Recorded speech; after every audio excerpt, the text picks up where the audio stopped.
Alright, hello everybody. Welcome to Human Sphere History. I am your host, Commissar Wood. Today's video is going to be delving into the history of the most powerful faction in the human sphere, Panoceania. Alright, I'll be doing this by reading some passages and commenting on them, also giving you my opinion. So sit back, relax, and enjoy. During the second half of the 21st century, the decline of the United States as a dominant world power created a vacuum that many countries were eager to fill.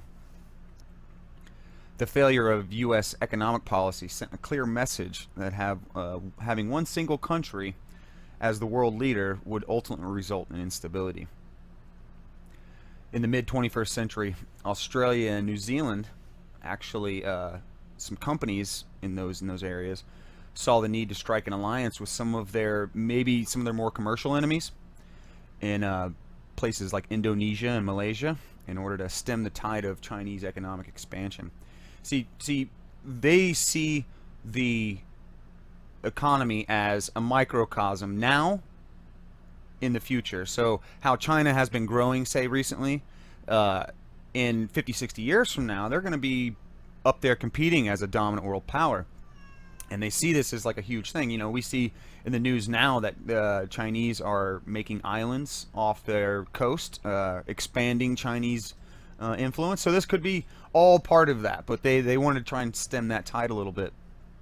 So they made political alliances with the Philippines as well, and with the waning North American influence, it really suited them well. They started to have easier trade routes to get back and forth, and started to grow economically themselves. And by that time, after the accelerated process of homogenization of its underdeveloped and overdeveloped regions, India was ready to take on a more prominent role in the international community.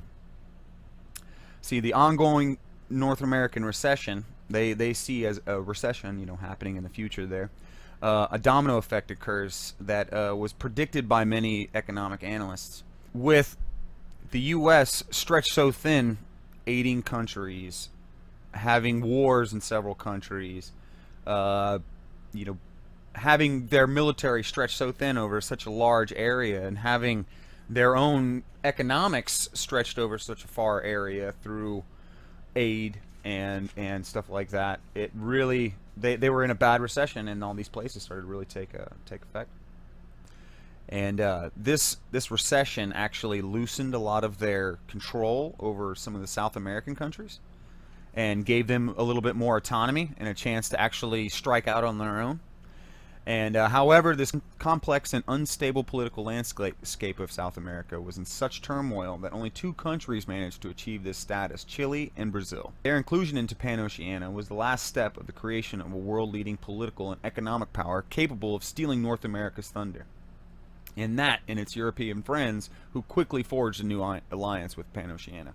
See, at the time, the UN or the EU was also feeling the recession. See, whatever happens to the greatest superpower happens to every other country. So as the US economy starts to flatline, and a lot of these other places, you know, get to branch out on their own, that also affects the European landscape, and they couldn't expand or anything. And this is really a time when China was stepping in to really become the dominant power.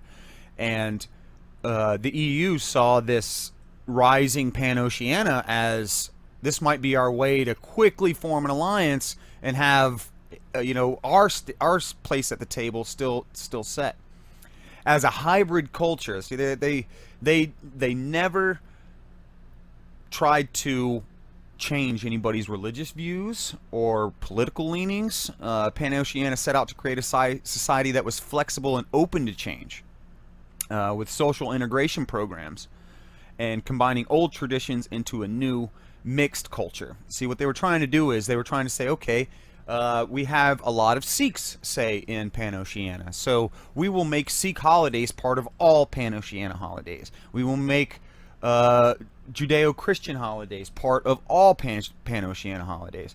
So it became everybody was included in everybody else's religion, so it became a very homogenized hybrid culture. State-sponsored pride transformed under the auspices of extraordinary economic growth and changed them into pretty supercilious people, and it kind of seeped into their foreign policy. They became very Panoceanians have always been considered quite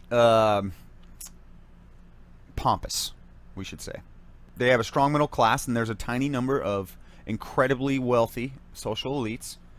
On the other end of the spectrum, there's a few percent points that are considered poor, and they are called the Ateks, and they are treated as pariahs and kept out of sight.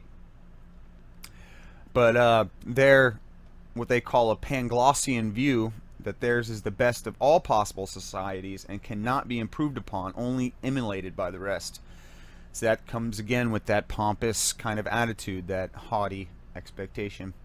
But with this kind of culture becomes it just as much important for leisure time and entertainment as it does with the economic growth and military growth of Panoceania. This place becomes, with all these holidays that I told you about and all this homogenized culture, comes a lot of time to just kind of sit around. And the entertainment industry is severely interlinked with Panoceania. Severely interlinked.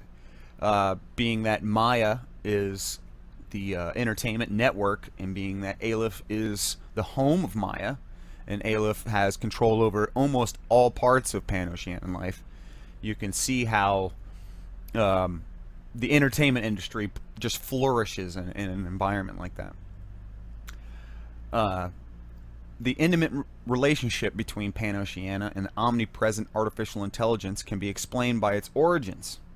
Panoceania led a push for ambitious Project Thoth.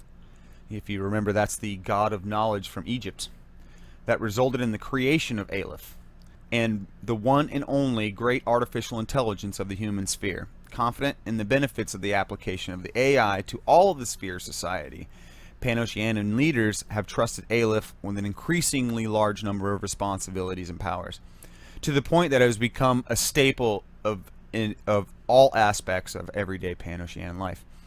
You can't escape Aleph and Maya in Panoceanian life. You're constantly inundated with advertising that's specific to you. You have implants that you're gifted, being a Panoceanian middle class citizen, that will aid in this ad revenue that's being generated from you at all times. Say, if you remember at all the movie The Minority Report, everywhere he went, they were like, "Hello, Mr. Blah blah, Mr. Tom Cruise. Would you like these pants that are in your size? Would you like this perfume that you bought your wife once?" It's just a constant inundation with ad revenue, with entertainment, and with everything. Your weather. How do you find out about your weather? Basically, your phone is on your wrist at all times, and it is any information you need, any weather information, any phone numbers, the internet, all of that is controlled by Aleph. So it is definitely a huge part of the life. Traffic control is run by Aleph. Lights, power, all these things are put in the responsibility of Aleph's control. So you can see how it is a integral part of Panoceanian life. Aleph is one reason why religion plays such a crucial role in the society of Panoceania. The main religious structures, particularly the Christian church, have strict control over the system and permits of cube-based resurrections. See, Aleph granted them the control. They said, okay, well, who can resurrect people from basically death? And gave that power to the church. And the church has used that, of course, as they use all power given to them, to give them power over life and death, give them control over the masses. If you have to go to your local Christian church or your local Sikh temple or whatever, and ask them to resurrect you, then you would definitely be in their sway or be in their control somewhat. They have a lot of power over you. Panoceania is highly techno-dependent, as we were kind of discussing earlier. And it's a nation that relies upon its high technology industry, It's like quantronics. We talked about that. That's quantum-based electronics, wetware, and nanomaterials, and etc. To maintain its economic edge to equip its state-of-the-art army. Panoceania boasts the most sophisticated in the human sphere. So, yeah, they're the ones who come up with they are the ones who initially came up with tags. They are the ones who initially came up with Aleph and Maya and using a lot of like heads-up technology. These guys are at the leading forefront of this kind of stuff. They are also have a great deal of their economy based on the space race. They have the most ships. They do the most study of wormholes. This exploration enabled them to populate the first inhabitable planets found in mankind, which explains their colonial supremacy. Nowadays, only Eugene space industry can rightfully compete with Panoceania's. There is no end in sight, no definite goal. Panoceania's expansion knows no bounds. It needs to continue to colonize and exploit new star systems. According to its peoples, the rules under which other nations toil do not apply to Panoceania, the hyperpower, the giant of the human sphere. So in Panoceania, the hypothetical separation between political powers and economic powers has been completely removed, guaranteeing transparency in the administration of the state. See, traditional lobbies from our time are corporations send a guy to a senator or a politician, and he says, I'll donate to your campaign and make sure you get elected if you can help pass this legislation that is favorable to my cause. In Panoceania, they've done away with political parties, and the entire government is run by lobbies, but is a completely different animal. Traditional lobbies were interest groups that influenced political debate behind closed doors with the promise of influence over voters and political donations. And there's a bunch of corruption that happened in the early years of the 22nd century dealing with all these lobbies and political parties. And it came to a head in this thing known as the Canberra case, and which almost tore the economic situation of Panoceania apart. The historical role of money in political discourse of all democratic nations cannot be disputed. With the increase of immediacy and efficacy in the capitalist system, the capacity of money to influence politics only increased. Lobbies were simply the tool used by the great sharks of capitalism to intervene in Panoceanian politics. Nowadays, lobbies are never in the hand of a single corporation, business, or family. Any attempts in that direction have been emphatically rejected by voters. Post-Cambria. So that was a really big incident. Power and policy making are expected to be spread among several actors. Any modern pan-oceanian lobby is a number of corporations, often allied with competitors side by side. As long as they have a common interest, work with citizen groups, associations, small investors, NGOs, and anyone with interest in advancing the lobby's agenda. Thanks to modern quantronics, citizens can play as active a part as they wish in the discussion-making process of their lobbies. Periodic virtual meetings announce and decide upon via voting systems specific to each lobby the guidelines proposals for the next season or election. So you can use your risk communicator and use your quadtronics or the wetware that you've had installed to basically join this thing. It's like watching C-SPAN, but you can be there virtually and speak up during it. So anybody in Panoceanian politics, in Panoceanian society, can be involved in the politics, which is really cool. It's it definitely, when you hear lobbies, you're like, oh no, they're controlled by lobbies. That's horrible. But you can see that these lobbies are actually, there are corporate influences, and they can't deny that. They say, yes, of course, there's always going to be corporate influences, and they're going to matter. But people, citizen groups, investors, all this other stuff should matter as well.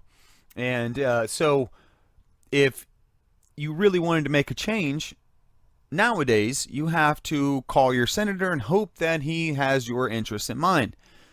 But in the days of Panoceania, you can join the discussion, get your friends to join the discussion and all be a valid voice in lobbies. So it's kind of cool. Some of these groups, some of these lobbies are the Superbia lobby, which representing several eminent European companies, including 3 major fashion, cosmetics, and perfume firms, a racing team, several investment companies, a number of philanthropic enterprises, and 3 private universities, all united by a certain right-wing tendencies. And the Zeitgeist lobby, supported by software and wetware companies, media channels, and publishers. Some minor ecologist and minority advocacy groups, and many others. Some lobbies are regional or cultural, such as Nirukta, a lobby for culturally Hindu companies and interest groups. The Christian Church is a lobby unto itself, but it has a presence in many civic and morality-related lobbies, as well as less obvious financial links to other groups. In order to increase the voters' ability to choose, they do not vote for a lobby to form a government, but instead pick individuals from amongst those proposed by the lobbies and appoint them to specific departments. During general election campaigns, candidate lobbies put forward their program for each different department and must practically run a separate campaign for each. For this reason, lobbies tend to focus their attentions on a single specific area. Prime ministers, however, are chosen using a mixed system in which voters and lobbies in government have an equivalent influence in the outcome of a combined election. Citizens cast their votes, a candidate for each department and a candidate for PM, and so the government for each Panoceanian planet and region are formed. Prime ministers are in charge of defining the political strategy of the government and coordinating the different lobbies in their administration. So you can see how the lobbies kind of propose guys that they think are good for what you're doing, and then you get to vote on those, and you choose all, like in a regular election, you choose all your different candidates for the lobbies and their positions, and you choose the prime minister, and then the votes are tallied. The Panoceanian system is perfectly transparent. The agendas of each lobby is public knowledge, and any citizen can review it to infer its likely approach to issues. The same can be said between the relationship between businesses and politicians. Big corporations always have a stake in the activities of government and most often have a representative in the administration. So of course, even in Panoceanian society, you can't get away from corporations being a part of everyday government. Panoceania is simply the most vast nation in the history of mankind. 3 entire star systems, with the presence in 3 more, including about 1/4 of the solar system. Despite the fact that not even its direct competitor Eugene can compare in living terms of domain and size, it never seems to be enough. Living space is a commodity. Like they build high-rise upon high-rise upon high-rise. They're just trying to get more and more people shoved in. With billions living in hyper-connected cities like Verona. Living cities are a luxury. Garden towns with exquisite... Let me read that whole fucking thing. Give me some water or some kame.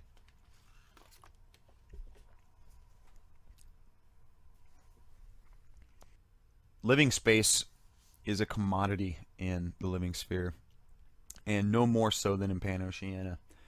With billions living in the hyper-connected humdrum of massive cities. Some of them like living cities, like Verona. Living cities are luxury garden towns with exquisitely manicured, fenced suburbs. Demand for these residences is sky high, and Panoceania needs all the land it can get in order to meet it. The gargantuan market and bleeding-edge industries of Panoceania require massive amounts of raw materials and strategic resources, such as tessium. They will use force to gain this. They are not.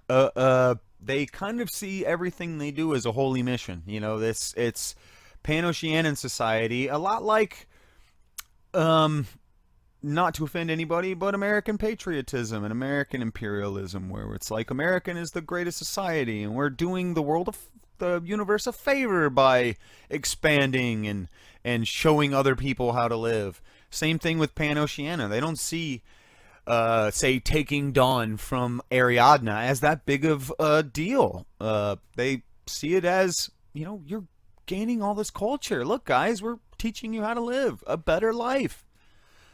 So they don't see any of this as bad. So they are willing definitely to use force to get any of these resources. So that's definitely why they come into a lot of their conflict, political and otherwise. Fueled by the traditional Panoceanian interests of space exploration, Panoceania owns more ships with wormhole capabilities than any other nation, and most of them are military craft. Any scientific exploratory missions include soldiers, always, reducing the dependency on the O-12 and their circular routes. They're trying to find their own routes. So they use their own troops, they try and use their own routes, try and find new wormholes. They are trying everything they can to just be like, we are above all of your politics. The army of Panoceania extends far beyond space research. Any branch of science and engineering capable of giving the complex edge is eligible for very generous grants from the Department of Defense. The military industry is one of the most profitable areas of the Panoceanian economy. Most innovation always comes from military contracts. We know that today. That will always be.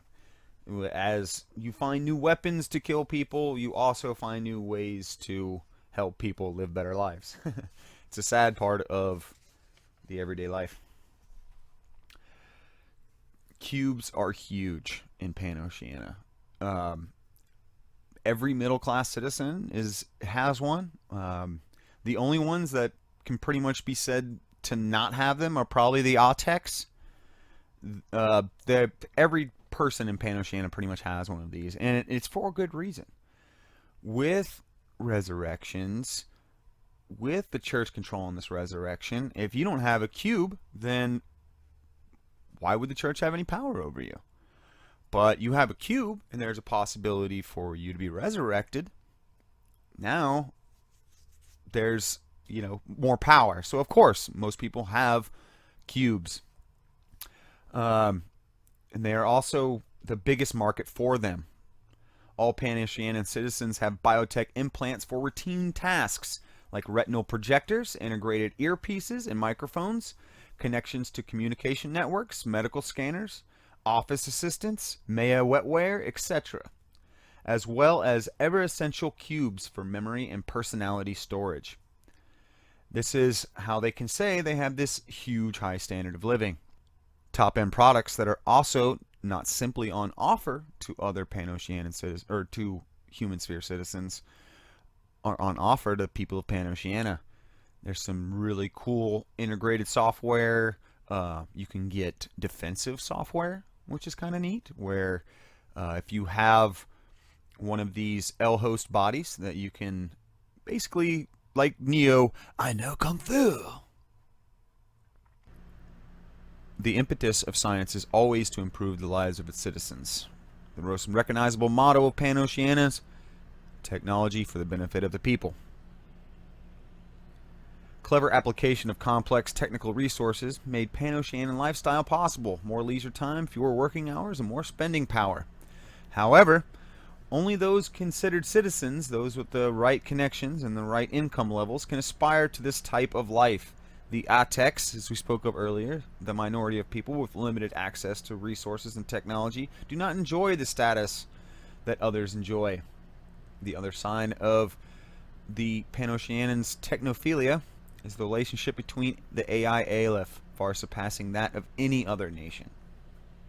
As we spoke of before, controls everything. Aleph controls the functions and control and oversight of Panoceanian systems, and the integral part of the information structures of the hyperpower, making them safer and more effective than those of competing nations. Some of those tasks, again, are air traffic control, space traffic control, water, power, supply, many others. These reasons Panoceanian society is said to be techno-dependent. Techno-dependence also has some unarguable advantages for Panoceanians. Thanks to the close relationship between Aleph, their resurrection system is the most effective in any human nation. Mainstream religions, particularly the highly influential church, have been elevated to the position of eminence power as managers of the resurrection program, with Aleph acting as in an oversight capacity. So making sure that they don't drastically overuse their power, but they definitely are overusing their power. Part of Panoceania lifestyle is an emphasis on all recreational aspects of Maya. 60% of all businesses with Maya presence are Panoceanian owned, and in the sector of leisure channels, that figure rises to 80%.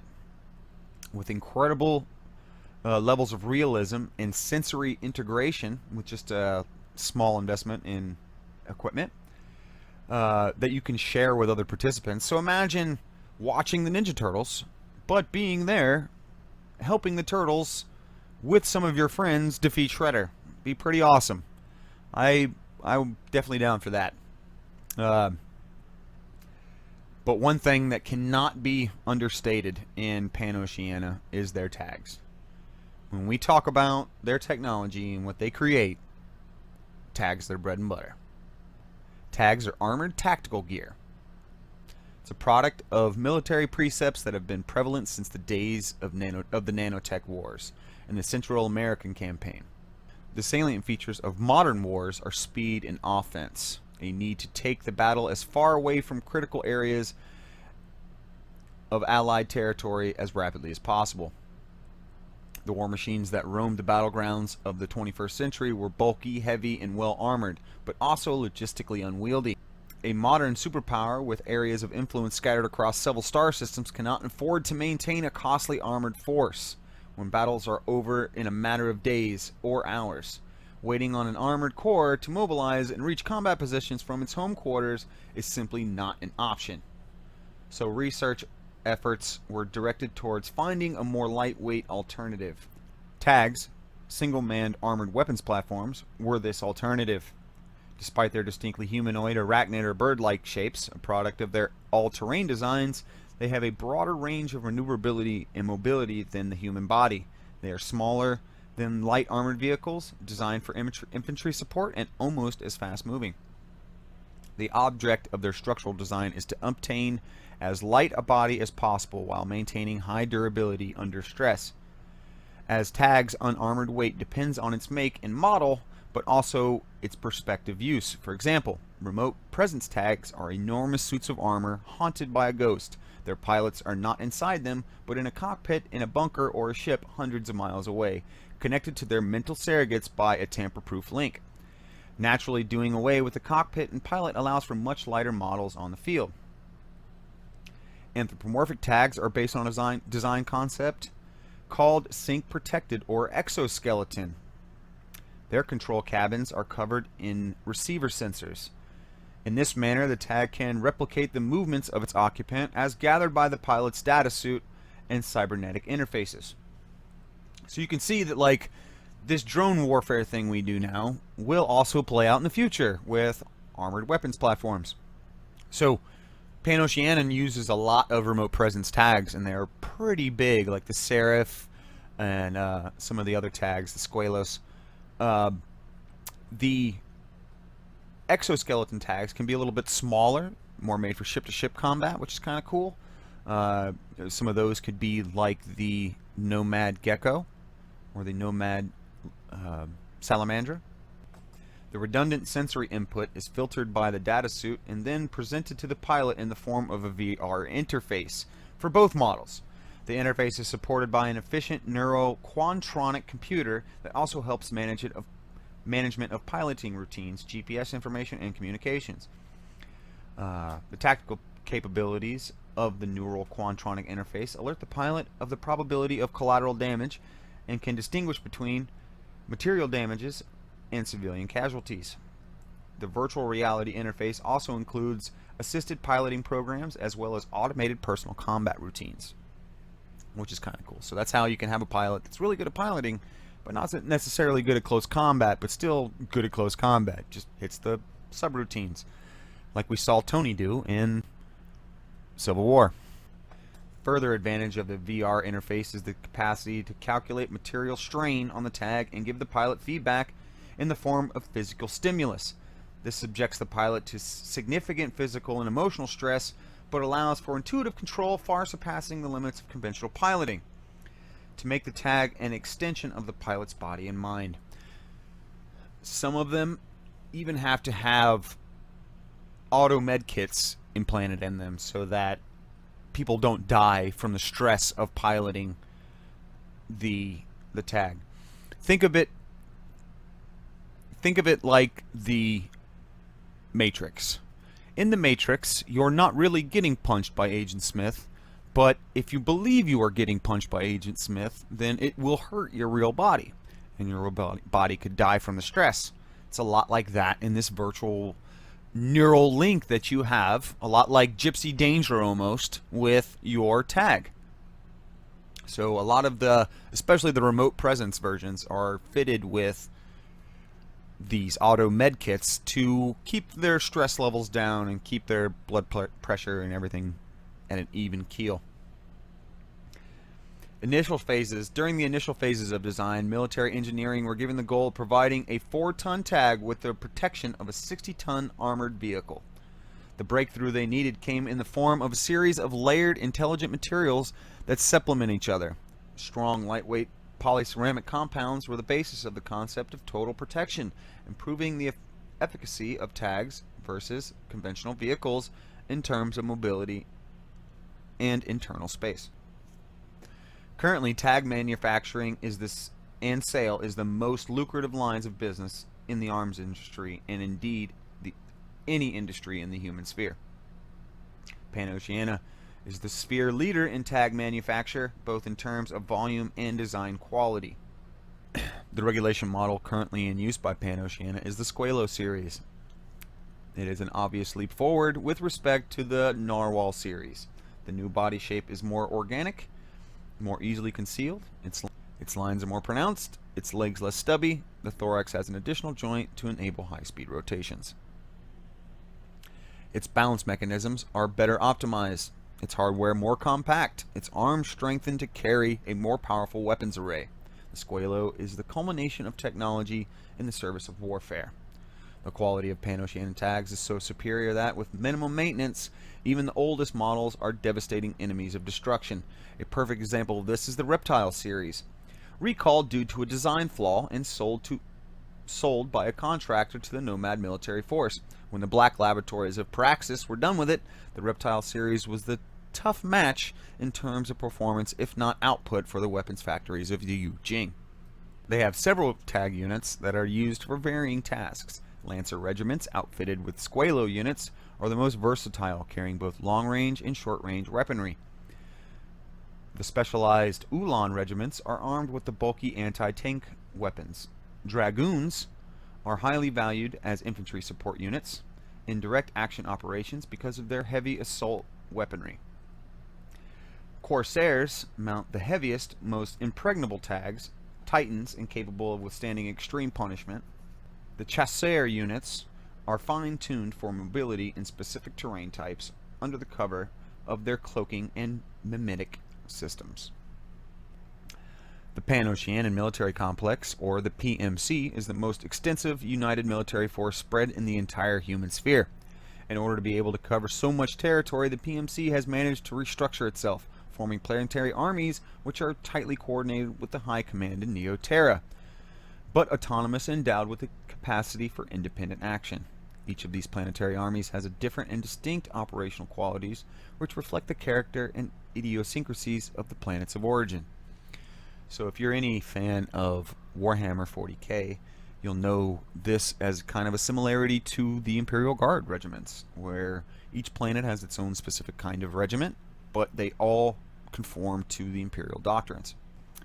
So what I'm going to do is I'm going to try and talk to you a little bit about the different armies now, and going a little bit deeper with that. There are 3 of them. There are the Neoterran Capitoline Army, the Shock Army of Acontecimento, and the Military Orders. So we will start with the Neo-Terran Capitoline Army, or the NCA. It's composed of highly technical units. Its role as protector of the capital of Panoceania, the NCA has the largest budget allocation in the Panoceanian Army. The NCA operates in conjunction with units of Aleph Special Situations Section, or the SSS. The operations subsection units of the SSS often participate as advisors and support forces in Neo-Terran military operations. Neo-Terra is home to the most prodigious military academies in all of Panoceania, such as the von Moltke Academy, the Rommel School of Armored Command, and the Clausewitz Center for Advanced Instruction. These academies are located in the continent of Aquila. Aquila also hosts the main military technology research centers clustered closely around the city of Santiago of Neo-Terra. The headquarters of the Hexahedron, the Panoceanian Intelligence Organization, is also on Neo-Terra. This is the home of the AI that lacks self-awareness and is therefore legal. It is the most powerful AI of its kind in the sphere, which is yet another of the astounding technological feats achieved by Panoceania. The Hexahedron building is also the headquarters of the Department of Defense and the Panoceanian High Command. The core of this building is a gigantic hexahedral structure where on an absolutely secure level known as the interior hexahedron, the actual offices of the Panoceanian Intelligence Services can be found. So that was a little bit about the Neo-Terran Capitoline Army. Let's talk a little bit about the Shock Army of Acontecimiento. The Shock Army of Acontecimiento reflects the tough character of its hardworking population. Compared to the clean and polished Neo-Terrans, the Neo-Terran Capitoline Army, the Acontecimiento troops are accustomed to gaining tactical superiority through sweat and force, and to fighting in the midst of mud and suffocating density of jungle terrain. Acontecimiento is very much a jungle planet. It's not a death world per se, but it is a world filled with war, covered in jungle, constantly raining. The army has specialized in assault force tasks, conducting extremely violent operations against the enemy positions, and developing rapid short-range combats. The Shock Army's operations are characterized by their dynamic and aggressive tactics, deploying a constant stream of lethal fire, incessant and overbearing, that won't stop until the threat has been eliminated. The special planetary conditions of Acontecimiento, the jungle area with the Great Arboreal Reserve, is actually home to a huge complex for military jungle combat instruction. Here they train troops that will later be sent to the Paradiso front, some of the hardest fighting that we know in the human sphere today. The Jungle Terrain Instruction Program also receives operatives from the Special Situations Section who complete their training here before being sent to Paradiso. The Shock Army has the finest Panoceanian troops specialized in jungle combat and survival, with the outstanding record during the Neo-Colonial Wars on all fronts of Paradiso. Therefore, this military force is usually destined for combat operations in jungle environments throughout the sphere. Let's talk a little bit about the military orders. It's the more extensive bit of lore, but I believe we can handle it. Military orders. Religious groups of military character were a phenomenon of the Middle Ages that has surprisingly resurfaced in the present time with a force comparable to that of its heyday, bringing additional military strength to the Panoceanian military complex, and subject to Panoceanian high command, they have some freedom of military action, which gives the church greater influence than any other religious organizations in Panoceania. But whether working for their country or for the church, members of the military orders will complete their duties with great zeal, undeterred before any enemy. The reappearance of the military orders was due to the conjunction of various factors. The most important of these was the social resurgence of the religious organizations in Panoceanian society, thanks to their involvement in the resurrection system and the invaluable support of Aleph. Thanks to this confidence in the church, the Vatican Bank managed to become one of the most powerful in the human sphere. The Pope at the time, John XXV of Curia, decided to dedicate part of their efforts and funds to increasing their share and influence. For Panoceania, a continuously expanding power, the war machine is a very important part of the gears of power. The church, to have a greater presence in decision making, it needed to introduce a wedge within the Panoceanian army, arguing the word of God should escort those who risk their lives for their nation. The Vatican proposal consisted of giving funds for the creation of an army corps which, although subject to the Panoceanian military hierarchy, was formed by active members of the church. This corps would have, in principle, an auxiliary function until it had proven its worth in the field. Shortly after, a papal bull that began Pia Matris Ecclesia Cura de Fidelum Salute requests officially made the request for permission for the founding of a military order, 11 centuries after the creation of the first.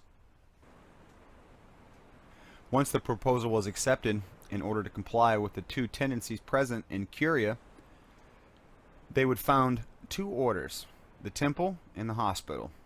The rehabilitation of the former order of the temple was supported by the most technocratic faction of the church. Their intention was to center the force of the order on the research in military technology, an area which is well known to generate many benefits.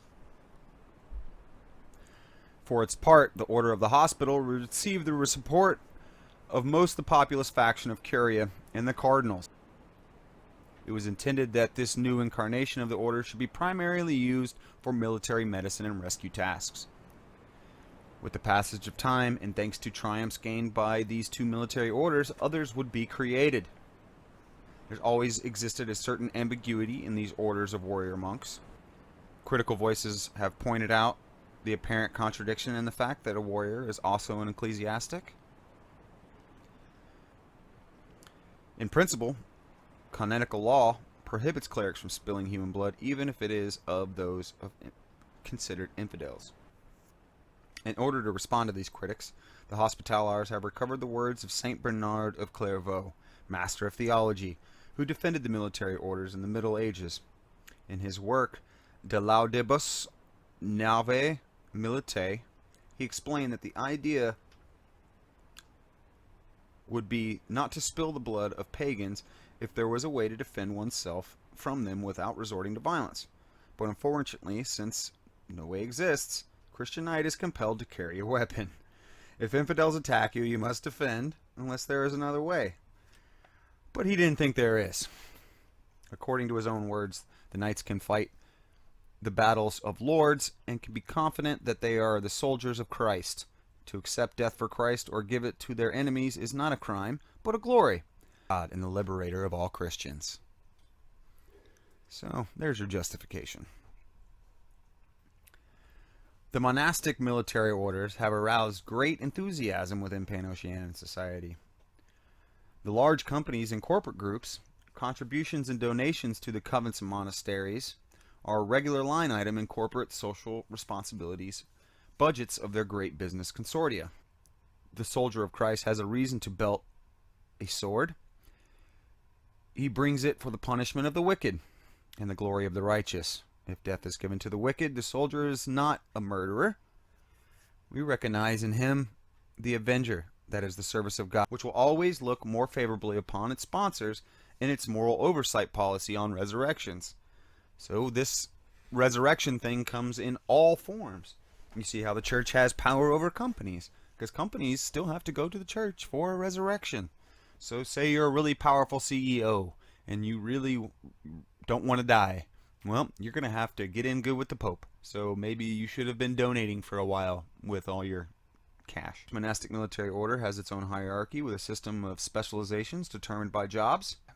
The father officers in reality make up a select minority, of which the father pilots are the creme de la creme. The rest of the order is composed of the assembly of chaplains, brothers of office, sergeant-at-arms, also called order sergeants, technicians, bureaucrats, temporary associates, who are those that, although not capable of passing the strict admissions tests in the order, pay for the privilege of belonging to it for a limited time. The highest authority rests with the Grand Master, who possesses a military rank equivalent to the Brigadier General, and who is elected by the General Council of the parent monastery or mother house of the same order. Currently, there are 6 monastic military orders that are the most prominent, now that the Order of the Temple has been sadly dissolved due to its own errors and sins. To better understand this religious military phenomenon, we will review the different orders that are arisen in the Panoceanian society. The Order of the Temple was established as a military order centered on research. Unlike its predecessor, it lacked a particular combative nature. Its members were primarily engaged in R&D in information, electronic, quantronic warfare. The order brought together a brilliant group of researchers who, thanks to generosity of the Vatican Bank, soon had important results which they parlayed into juicy patents. The major contributions of the Temple to innovative weaponry were made in the field of naval artillery, but they earned their fame as the designers and manufacturers of esoteric weapons. The Templars were the first to incorporate programmable micromines into handheld weapons. Today, the majority of Templar weapons are considered collector's pieces, rarely seen in action. See, these micromines, a lot of people will wonder how they can have a explosive close combat weapon. Well, what happens is there's a material that is laced over the blade, and then a micromine put in the blade. The micromine tells the blade when it makes contact with something to explode that small portion. So this micromine is able to distinguish between maybe your armor and somebody else's armor. So it's pretty neat stuff. The Order of the Hospital, supported by Aleph, would accuse the Temple of creating illegal, self-conscious artificial intelligences, not subject to human or Aleph control, for their own secret purposes. For the second time in history, the Templars were rounded up and brought to trial. Many Templars admitted to following the lines of research which analyzed the evolution of emerging artificial intelligences, but said they did not make one. The Templars declared that the only thing that interests them was knowledge, and that they were not plotting any conspiracy. However, they were not believed, and a special council approved the dissolution of the temple and the confiscation of their property. The possessions of the temple were transferred to the other military orders on Earth to the Order of the Holy Sepulchre, and on Neoterra, the lion's share to the Order of the Hospital.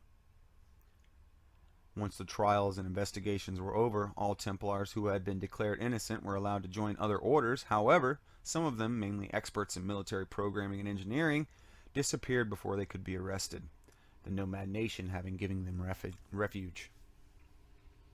The Order of the Hospital was more fortunate than its sister organization, originally created to rescue and care for the wounded on the field.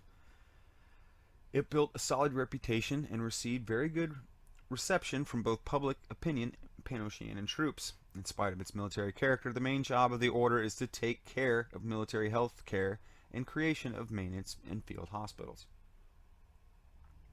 At present, the Order of the Hospital is the largest, most powerful of all the military orders present on more than one planet. The order is the owner of the Hospital Bank, the fourth most important bank in Panoceania, the results of successful economic management.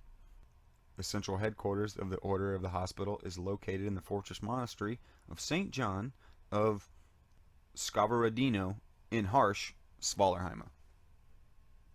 The internal organization of the Hospitalars was the structural model followed by all other orders. The Grand Master of the order is supported by the Pilier, who acts as the second and is usually in command of the fortress monastery of St. John of Scavaradino. The non-warrior brothers, who are dedicated to the administrative tasks, are called chaplains of obedience. The pilot officers of the tags are known as the Knights of Grace, while the father officers of the order, many with training as paramedics, are known as the Brethren of Justice. The symbol of the order, a white cross on a red background. The hospital utilizes small special operations groups specializing in rescue missions into enemy territory called Units of Mercy. Its members, called Mercedarians, are select troops who have dedicated their lives to rescue and safekeeping of comrades captured by the enemy. No risk is too high to deter them from their mission. Now we come to the Order of Santiago. It was the third military order founded on Panoceania. Its mission is to protect pilgrims as they follow the different pilgrimage routes from any Panoceanian system to the holy places of Earth, easily recognized by the Red Cross of Santiago stamped on their sides. The Knights of Santiago are also responsible for Panoceanian space transport security. The members of this order share control of security with Bureau Aegis on some of the circular lines which the Panoceanian systems to Earth. The Order of Santiago has a whole series of small orbital fortress monasteries dispersed throughout the systems of Neoterra, Solar, and the Human Edge. The Grand Master has no single orbital that can be considered his fixed headquarters, instead moving continuously from one to another, while his second, called the Attorney, performs a parallel journey on other ships in the orbital. The paths of both intersect on Earth in the Episcopal Palace of Santiago de Compostela, where the main ceremonies of the order are held. Their internal organization is developed along these lines, with the ranks of the order revealing this specific conception of their fleet. A priory captain is in charge of mid-sized attack ships, while an abbot commodore is responsible for a mothership or a fleet of ships. The pilot officers, either of ships or tags, are called Brethren of Spirit, and the father officers are simply Brother Knights or just Knights. Now we move to the Teutonic Order. The Teutonic Order was conceived as a frontier military order that could be deployed to where new paths were opened or new planets discovered in order to strengthen the power of the Church in these new territories. The creation of the order coincided with the discovery of Paradiso, and its headquarters were established in the fortress monastery of St. Mary of Strelso. The Teutons maintained German as the language of battle, and for this reason the Grand Master is called the Heichmeister, and his second, Vogt. Tag pilots are called Halbbruder. Team leaders are Hauskomtor, and Father Knights, Ritterbruder. While order sergeants are called Dinerbruder. Teutons put work before prayer and consider war to be their job. Proof of the devotion of the Teutons is that each of them has cancelled their cube in order to be able to combat the EI. None will give refuge to the enemy, nor will they expect to receive it. Those who have fought by their side observe their savage and frantic character, giving rise to gossip and rumor mongering among Panoceanian troops stationed on Paradiso. So this is basically an order where they put their money where their mouth is. They believe the hype. They've canceled their cubes. There is no coming back for them. And they fight with the biggest order of zeal. It's pretty awesome. The Order of Montesa was created at the request of Archbishop Martin Gonzalez de Sevilleria, Bishop of Porto La Guardia, to counter the growing influence of the Order of the Hospital in Acontecimiento. However, the Panoceanian High Command did not like the idea of the creation of a military order in the Acontecimiento system. They considered it unnecessary, but the bishop's constant insistence, along with social pressure, succeeded in overcoming the resistance of the members of the military leadership. The creation of the small order was permitted, and it would remain on prohibition for 5 years to demonstrate its worth. Their emblem is a white background with a black flowered cross with a flat red cross embedded within it. The headquarters of the Knights of Montesa is the Priory of San Pablo de Serpis. A Grand Master is seconded by a procurator, overseen by a cadre of administrators called chaplains, and a mechanized tag force whose pilots are called Knights Donors. But the soul of the Order of Montesa are the father officers called Knights. Strict and self-guarded, they do not admit amongst them anyone who has failed the laws of honor of faith. The Order of Montesa regularly collaborates with the Acontecimiento troops in combat operations, either as support unit or by entering the forefront as a spearhead. The Knights of Montesa are famous for their bravery and courage, fully confident in their skill and gears, which will never let them down. The Order of the Calatrava is a small military order with a teaching vocation. This order is made up of veteran knights from other orders who take advantage of their combat knowledge by serving as father instructors in Panoceanian military academies. Dedicated to the study and training, they are characterized by their mystical perspective and disavow of the material world. The fruit of their teachings was the appearance of the so-called Magister Knights in the other orders. It currently lacks a defined organizational structure, and more than a military order, it is a loose network of father instructors allocated to the instruction of detachments, or who roam as a mystical wandering knight throughout the sphere, helping in any fight they consider to be fair.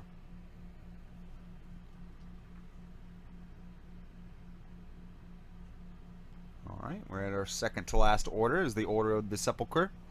The Order of the Holy Sepulchre is an elite military order consisting of the best knights of the church who are drawn from all other orders.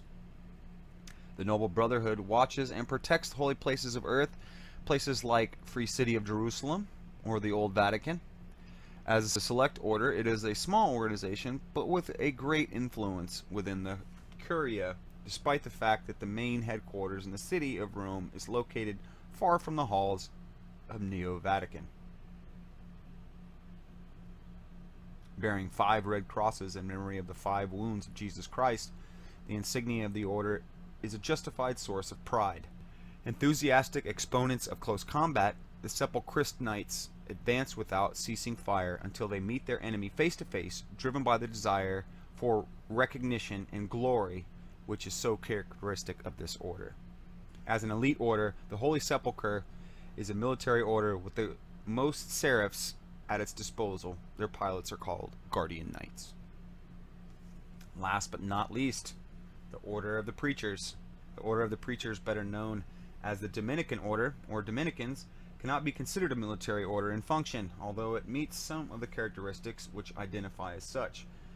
The Order of Preachers is a historical religious order linked with the spread of the Word of God and to act in his defense. The Dominicans exerted great influence over the Holy Inquisition, which they still maintain.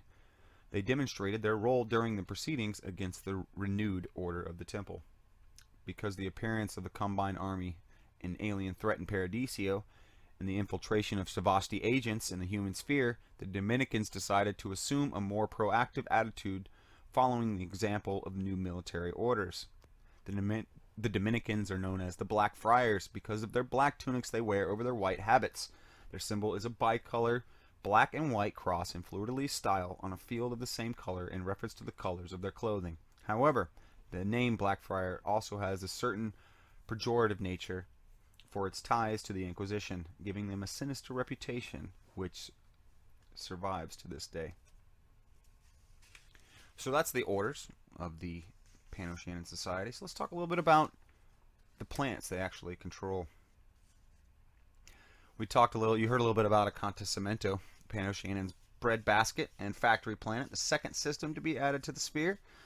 Acontecimento saw massive colonization by Latinos and other Panoceanian minorities, famous for its grottos, particularly the spectacular women from the city of Portobello. Acontecimento is a planet of contrasts. Endless crop fields and pastures alternate with vast sprawling factory compounds that meet most of the industrial needs of Panoceania.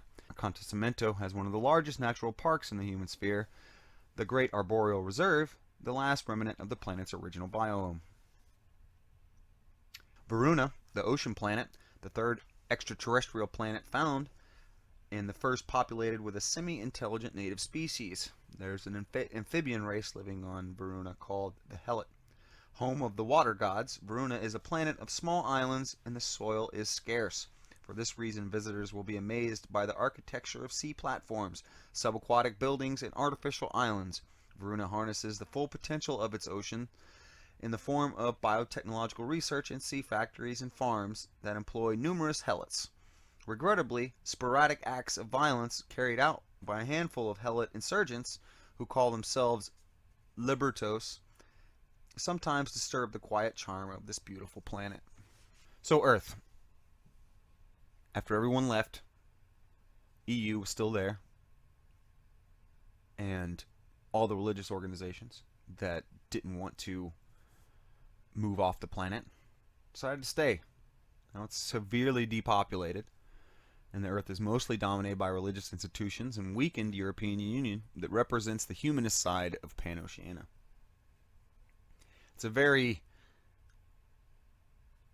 drab place after we left. When we had to leave because of overpopulation, over exploitation of resources. So it's not a more positive place. A lot of oceans, a lot of mountains, just not much else. Neoterra, the capital of Panoceania, the seat of the state of the planetary governments. It's the seat of the church and of the military complex. The first system to be discovered and colonized by Panoceanian explorers, the center of finance and R&D in Panoceania. It is a home of the most important technological companies in the sphere and a daily destination for many business people. Do not miss the spectacular Basilica in San Pietro, seat of Pope of all Christians.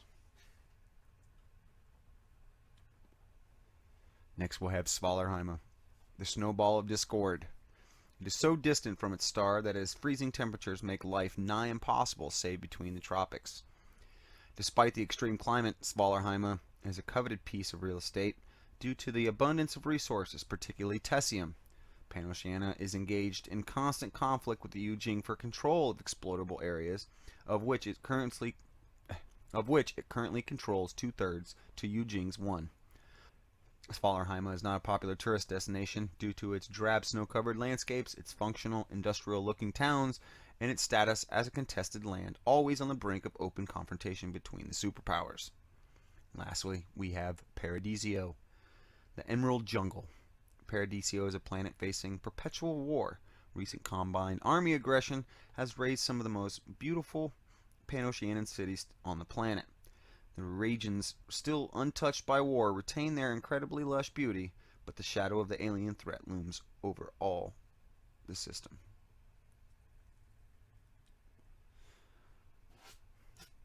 So everybody, I hope you enjoyed our little discussion on Panoceania.